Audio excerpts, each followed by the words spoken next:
একদিন আমার মাথায় খুব যন্ত্রণা করছিল। আমার দেওর বলল, বৌদি এসো ম্যাসাজ করে দিই। যখন দেওর ম্যাসাজ করল তখন আমি এত শান্তি পেলাম যে পুরো রাত যেন আমার কোনো হুঁশই ছিল না। তারপর আমি প্রত্যেক দিনই আমার দেওরকে দিয়ে ম্যাসাজ করাতাম। আর ওই দিন আমার শরীরে তেল লেগেছিল।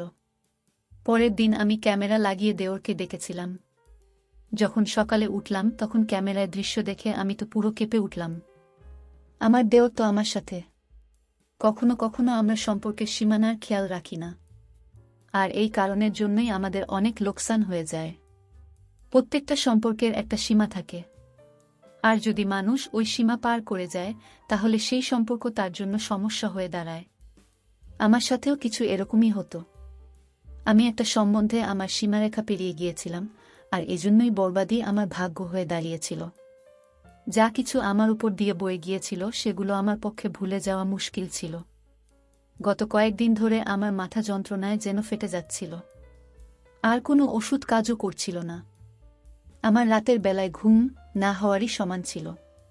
আমি পুরো রাত জাগতাম আর ঘরের মধ্যে এখান থেকে ওখানে ঘুরে বেড়াতাম, বা নিজের বিছানাতে এপাশ ওপাশ করতাম। আবেগের ছটপটানি আমাকে পাগল করে দিত, এজন্য আমার মাথায় যন্ত্রণা হতে থাকত। আমার দেওর পঙ্কজ, যে কিনা বয়সে আমার থেকে ছোট ছিল, সে আমার ভীষণ খেয়াল রাখত, আর আমরা দুজনে বেশ ভালোই মিশতে পারতাম। আমি ভুলেই গেছিলাম যে দেওর আর বৌদির সম্পর্ক ঠিক কিরকম হয়। অনেক রাত অবধি সে আমায় জেগে থাকতে দেখত।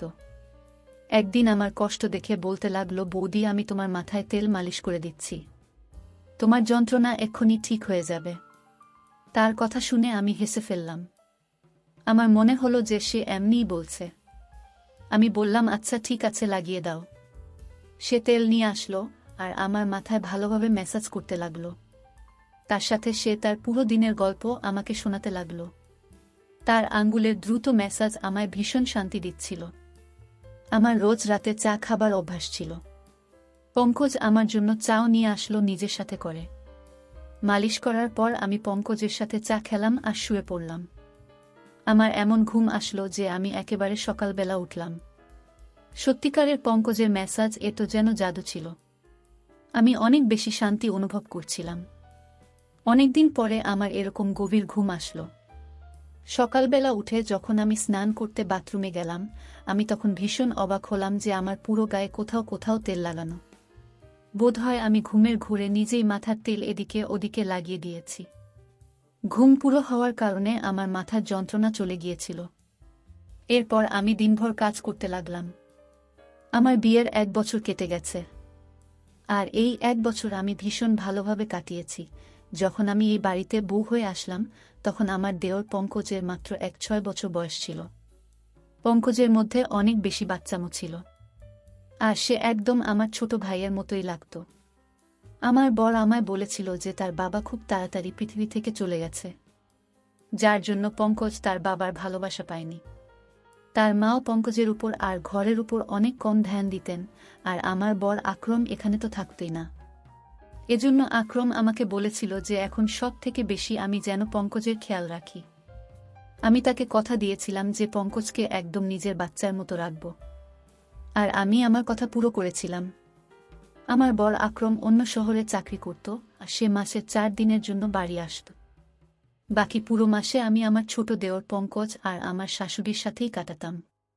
পঙ্কজ এখন 7 বছরের ছেলে, যে কিনা যুবক হয়ে গেছে। সে আমার থেকে বয়সে মাত্র 4 বছরই ছোট ছিল। সে কলেজ থেকে আসার পর ও বৌদি বৌদি করে আমার আগে পিছনে ঘুরত। আকরামের এখানে না থাকার কারণে আমার বড় ছোট সব কাজ পঙ্কজেরই দায়িত্বে ছিল। পঙ্কজ কলেজ থেকে আসার পর আমার কাজ করে দিত, আর তারপর আমারই সাথে সময় কাটাত। পঙ্কজের সাথে থাকতে থাকতে আমি একটা ব্যাপার অনুভব করেছিলাম, যে সে আকরামকে পছন্দ করত না। এমনকি তার কথা উঠলেও সে সেখানে চুপ করে যেত অথবা কথা বদলে দিত। আমি তার থেকে জানতে চাইতাম যে আকরমের থেকে তার কিসের সমস্যা, কিন্তু আমি কখনো এই প্রশ্নটা করতেই পারিনি। আকরামের মা পুরো দিন পাড়ায় ঘুরে বেড়াতেন, আর সন্ধ্যা হতেই বাড়ি এসে তাড়াতাড়ি শুয়ে পড়তেন। পরের দিন সকালবেলা আবার পাড়ায় বেরিয়ে যেতেন। এজন্য আমার তার দিক থেকে কোনো সমস্যাই ছিল না। জীবন খুব ভালোভাবেই কাটছিল। কিন্তু আকরামকে ছাড়া আমি পুরো রাত ঘুমোতেই পারতাম না, আর পুরো রাত আমি এপাশ ওপাশ করে কাটিয়ে দিতাম। কখনো কখনো মন চাইতো যে আমি নিজেই আকরামের কাছে চলে যাই, কিন্তু এখন এমনটা সম্ভব নয়। এজন্য আমার মাথায় মাঝে মধ্যেই ব্যথা ব্যথা হতো। পঙ্কজ জানত যে আমার মাথায় ব্যথা, এজন্য প্রথমে তো সে আমার জন্য ওষুধ নিয়ে আসত। কিন্তু একদিন হঠাৎ সে বলল যে, আপনি কতদিন আর ওষুধ খাবেন মাথা যন্ত্রণা? এর থেকে তো ভালো যে আমি আপনার মাথার ম্যাসাজ করে দিই, আপনি অনেক শান্তি পাবেন। আমি পঙ্কজকে বললাম, ম্যাসাজ করার বদলে কিছুদিনের জন্য আমাকে নিজের দাদার কাছে পাঠিয়ে দাও, আমি নিজেই ঠিক হয়ে যাব। আমার কথা শুনে পঙ্কজ বলতে লাগলো, যদি আপনি চলে যান তো আমার কি হবে? আমি তো আপনাকে ছাড়া থাকতেই পারি না। তার কথা শুনে আমি জোরে জোরে হাসতে লাগলাম। সে আমার সাথে এভাবেই কথা বলতো। সত্যিই পঙ্কজের সাথে থেকে আমার একটা অভ্যাস হয়ে গিয়েছিল তার। আমরা দুজনে মাঝে মধ্যেই ঘুরতে বাইরে চলে যেতাম। সে রাতের বেলা আমার জন্য আইসক্রিম নিয়ে আসত, আর আমরা দুজন মিলে রাতভর একসাথে সিনেমা দেখতাম। আমি পঙ্কজের সাথে কেনাকাটা করতে যেতাম। তখন সে আমাকে অনেক মডার্ন আর ফ্যাশনেবল জামা কাপড় কিনতে বাধ্য করত। ঘরের মধ্যে তো সে আমাকে ওড়না গায়ে দিতেও দিত না। আমি যখনই ওড়না নিয়ে কাজ করতাম তখন সে আমার গায়ের ওড়না টেনে একদিকে ফেলে দিত। সে বলতো, আপনি এটা এত গরমের মধ্যে কি করে পরে কাজ করেন? সে প্রত্যেকটা কথায় আমার অনেক বেশি চিন্তা করত। সে হালকা রঙের জামা কাপড় পরতে বেশি পছন্দ করত।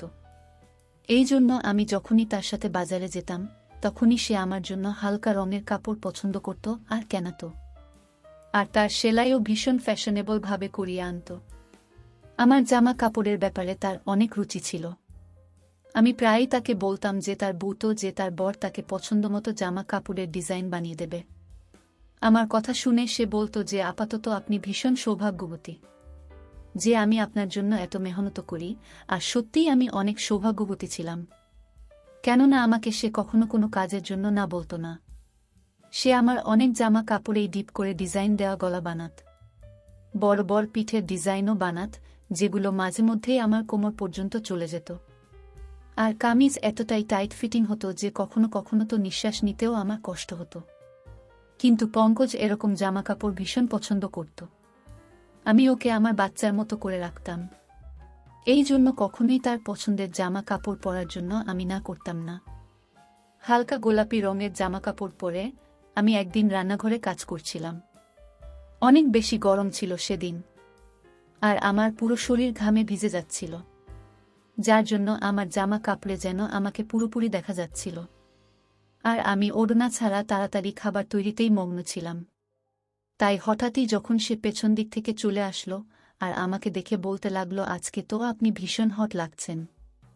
ওর এই কথায় আমি লজ্জা পেয়ে গেলাম আর তাড়াতাড়ি আমার ওড়না খুঁজতে লাগলাম। তখনই সে বলতে লাগলো যে, আমি তো মজা করছিলাম বৌদি, আপনি আরাম করে নিজের কাজ করুন। আর সে রান্নাঘর থেকে চলে গেল। আকরাম যখন আমার সাথে দেখা করতে আসতো তখন ওই কদিন পঙ্কজ আমার সাথে অনেক কম কথা বলতো, আর পুরো দিন সে পড়ার মধ্যেই মন দিত। আকরাম ভীষণ খুশি হতো যে পঙ্কজ অনেক মেহনত করে পড়া করছে। আর আমিও ওই দিনগুলো আকরামের সাথে এতটা মজে থাকতাম যে পঙ্কজের বদলে যাওয়া আমার চোখেই পড়ত না। আকরাম শুধুমাত্র 4 দিন আমার সাথে কাটিয়ে তারপর চলে যেত, আর তারপর পঙ্কজ আবার আমার সাথে আগের মতোই ব্যবহার করত। সে আমার ব্যাপারে অনেক জেদি ছিল। সে চাইতো সে আমাকে যা খুশি বলুক। ওর এক বন্ধুর ভাইয়ের বিয়ে ছিল, সে আমার পেছনেই লেগেছিল যে আমি যেন ওর সাথে যাই। প্রথমে তো আমি না বলে দিলাম, কিন্তু যখন দেখলাম যে সে দুঃখী হয়ে আছে তখন আমি সঙ্গে সঙ্গে হ্যাঁ বলে দিলাম। কিন্তু আমি এটাই ভাবছিলাম সে তার বন্ধুর ভাইয়ের বিয়েতে আমি গিয়ে কি করব। কিন্তু ওখানে গিয়ে আমি ভীষণ অবাক হলাম। ওর সমস্ত বন্ধুরা আমাকে ভীষণ ভালোভাবেই জানত, আর এমনভাবে আমার সাথে কথা বলছিল যেন আমরা অনেকবার দেখা করেছি। ওরা বলল, সব সময় পঙ্কজ আপনার কথাই বলতে থাকে, আর সে আপনার ভীষণ প্রশংসা করে। তারা সবাই আমার সাথে আবার দেখা করার জন্য জেদ করতে লাগলো, ইচ্ছা প্রকাশ করতে লাগলো। ফেরার সময় আমি পঙ্কজকে বললাম যে, তুমি তোমার বন্ধুদের আমার ব্যাপারে কি কথা বলেছ যে সবাই আমাকে এত ভালোভাবে চিনেছে? পঙ্কজ বলতে লাগলো যে, আপনিই তো আমার সবকিছু, আমি তো সবসময় আপনার কথাই বলতে থাকি। ওই সময় পঙ্কজের কথার মানে আমি বুঝতে পারিনি, কিন্তু যেদিন আমি তার ওই কথার মানে বুঝতে পারি আমার পায়ের তলা থেকে মাটি সরে গিয়েছিল। পঙ্কজ রোজ রাতে আমার ম্যাসাজ করত, আর আমি আরাম করে ঘুমিয়ে যেতাম, কিন্তু যখন আমি আমার গায়ে পরের দিন জায়গায় জায়গায় তেলের দাগ দেখতাম, অবাক হয়ে যেতাম। আর এই জন্যই একদিন আমি ঘরের মধ্যে ক্যামেরা লাগালাম, আর পঙ্কজকে দিয়ে ম্যাসাজ করাতে লাগলাম। ম্যাসাজ করানোর কিছুক্ষণের মধ্যেই আমি প্রত্যেকবারের মতো ঘুমিয়ে পড়লাম, আর সকালবেলা উঠে যখন ক্যামেরার রেকর্ডিং দেখলাম তো আমার নিঃশ্বাস প্রশ্বাস যেন বন্ধ হয়ে যাচ্ছিল। আমি ভাবতেও পারিনি যে পঙ্কজ আমার সাথে এরকম করতে পারে। আমি তো পঙ্কজকে অনেক বেশি ভরসা করেছিলাম, আর তাকে আমি নিজের ছোট ভাই ভাবতাম, কিন্তু সে তো দেওর বৌদির সম্পর্কের সম্মান রক্ষা করতে পারল না। ভিডিওতে পঙ্কজ আমার ভালোভাবে ম্যাসাজ করছিল, তারপর সে আমার জন্য চা বানিয়ে আনলো, আর চা খাওয়ার পর পঙ্কজ ঘর থেকে বেরিয়ে গিয়েছিল, আর আমি ঘুমানোর জন্য শুয়ে পড়েছিলাম। কিছুক্ষণ পরে আমার এত গভীর ঘুম এসে গেল, তখন পঙ্কজ দ্বিতীয়বার দরজা খুলে ঘরে আসলো, আর আমি দরজা খোলার আওয়াজেতেও উঠিনি। সে ঘরে আসার পর ঘরের দরজা বন্ধ করে দিল, আর আমার কাছে চলে আসলো। এরপর আমি যা কিছু দেখলাম আমি নিজের চোখে বিশ্বাস করতে পারিনি। পঙ্কজ কিছুক্ষণ তো চুপচাপ বসেছিল, আমাকে সে দেখছিল। এরপর সে নিজের আঙ্গুল দিয়ে আমার চেহারা ছুঁতে লাগল। সে তার মোবাইল ফোন বের করে আমার অনেক ফটো তুলল, আর তারপর সে আস্তে আস্তে আমার শরীর থেকে কামিজ সরালো। তেলের সেই শিশি যেটা সে ম্যাসাজের জন্য এনেছিল ঘরের মধ্যেই রাখা ছিল। সে নিজের হাতে তেল নিল আর আমার গায়ে ম্যাসাজ করতে লাগল। আমি জ্ঞান হারিয়ে ওর সামনেই পড়েছিলাম, আর সে আমার গায়ে নিজের হাত ঘোরাচ্ছিল। কিছুক্ষণ পরে আমাকে চুমু খেতে শুরু করল, আর তারপর সে নিজের সমস্ত সীমারেখা ছাড়িয়ে গেল। সে আমাদের মাঝে দাঁড় করানো সমস্ত আবরণের দেওয়ালকে ভেঙে দিয়েছিল। সে আবেগ সামলাতে না পেরে এতটাই এগিয়ে গেল যে কয়েক ঘন্টা পর্যন্ত সে আমার সাথে ছিল। আমি তার সামনে জ্ঞানহীন অবস্থায় ছিলাম, আর সে পুরোপুরি জোশপূর্ণ ছিল। বেশ কয়েক ঘন্টা আমার সাথে কাটানোর পর ও যেভাবে এসেছিল সেভাবেই ফেরত চলে গেল। সে আমার ইজ্জত খুব বাজেভাবে নষ্ট করে গেল, আর এটা দেখে আমার হৃদয় পর্যন্ত কেঁপে উঠল। আমি তো তাকে নিজের ভাই ভাবতাম, এজন্য তার সাথে এত ভালোভাবে মেলামেশা করতাম, কিন্তু আমি কখনো জানতেই পারিনি যে ওর চরিত্রই খারাপ ছিল। আমি আমার ঘরে বন্ধ ছিলাম, যখন সে কলেজ থেকে আসলো সে সোজা আমার ঘরে চলে আসলো। একদম আমার কাছে বসে বলতে লাগলো, বৌদি কি হয়েছে, তোমার শরীর ঠিক নেই? আমি গভীরভাবে তার দিকে তাকালাম, আর ক্যামেরার রেকর্ডিং তার দিকে বাড়ালাম। সেটা দেখে সে কিছুক্ষণের জন্য তো চুপ করে গেল। এরপরে সে যা বলল সেটা শুনে পুরো আমার গায়ে শিহরণ জেগে গেল। সে হঠাৎ করেই নিজের ভালোবাসার কথা আমাকে বলতে লাগল। সে বলতে লাগল চিরদিনই ভালোবাসার জন্য অভাব বোধ করত সে। যখন আমি তার দিকে ধ্যান দেওয়া শুরু করলাম তখন তার ভালো লাগতে লাগল। সে বুঝতে পারল যে তার জীবনের কেউ এমন আছে যে তাকে ভালোবাসে। ও বলছিল যে এবার ও আর আমার থেকে দূরে যেতে পারে না, আর এই জন্যই তার নজরে তার বড় দাদার অস্তিত্ব খটকাতে লেগেছিল।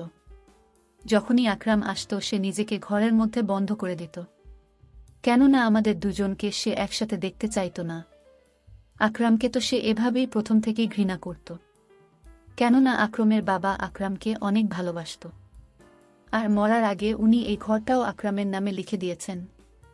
আমার আর আকরামের সঙ্গ তার হৃদয়ে কাটার মতো বিঁধত। তাই যখনই আমার জন্য সে কেনাকাটা করত সে ইচ্ছে করেই আমার জন্য এই ধরনের জামা কাপড় কেনাত, যাতে আমাকে সে পরিষ্কারভাবে দেখতে পারে। সে হালকা রং পছন্দ করত না, বরং হালকা রঙের মধ্যে দিয়ে উকি দেওয়া আমার দেহাকর্ষণ তাকে আকৃষ্ট করত। সে বলত যে সে সৌন্দর্যে আহত হয়েছে, সে শুধু আমাকে পেতে চাইত। সে নিজের আবেগকে কাবুতে রাখতে পারছিল না যখন সে আমাকে রাতভর জাগতে দেখত। এই কথাটা তাকে ভীষণ অস্বস্তিতে ফেলত যে আমি তার দাদার কথা ভেবে জেগে আছি। ওর ইচ্ছা ছিল আমি যেন তার জন্য জেগে থাকি আর জীবনভর যেন তার সাথে থাকি। সে নিজের দাদার থেকে আমাকে আলাদা করতে চেয়েছিল আর নিজের কাছে আনতে চাইত। এই জন্য সে আমার ম্যাসাজ শুরু করে যাতে আমি শান্তি পাই, আর সে আমার চায়ে ঘুমের ওষুধ মিশিয়ে আনত। আর যখন তার বিশ্বাস হতো যে আমি গভীরভাবে ঘুমিয়ে গিয়েছি তখনই সে আমার ঘরে চলে আসত আর নিজের পিপাসা মিটিয়ে চলে যেত। সে নিজের বন্ধুদেরও ওই কথাটা বলেছিল যে সে আমাকে ভালোবাসে, আর ওর বন্ধুরাই ওকে এই ধরনের পরামর্শ দেয়। পঙ্কজ আর তার বন্ধুরা বয়ঃসন্ধির দরজায় উপস্থিত ছিল। এই জন্য তারা ঠিক আর ভুল কি সেটা বুঝতে পারত না। আমার ইজ্জত নিয়ে বসেছিল সে। পঙ্কজের কথা শুনে তো আমার চোখ দিয়ে জল বেরিয়ে আসলো। সে এই সমস্ত করে ফেলেছিল, আর আমি ছিলাম তার দাদার বউ। আর সে আমার বিছানা পর্যন্ত এসে গেছিল। আমি লজ্জায় জল হয়ে যাচ্ছিলাম।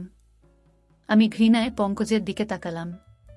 তখন সে আমার পায়ের কাছে বসে পড়ল আর বলতে লাগলো সে শুধু আমাকে ভালোবাসে আর আমার ঘৃণা ওকে মেরে ফেলবে।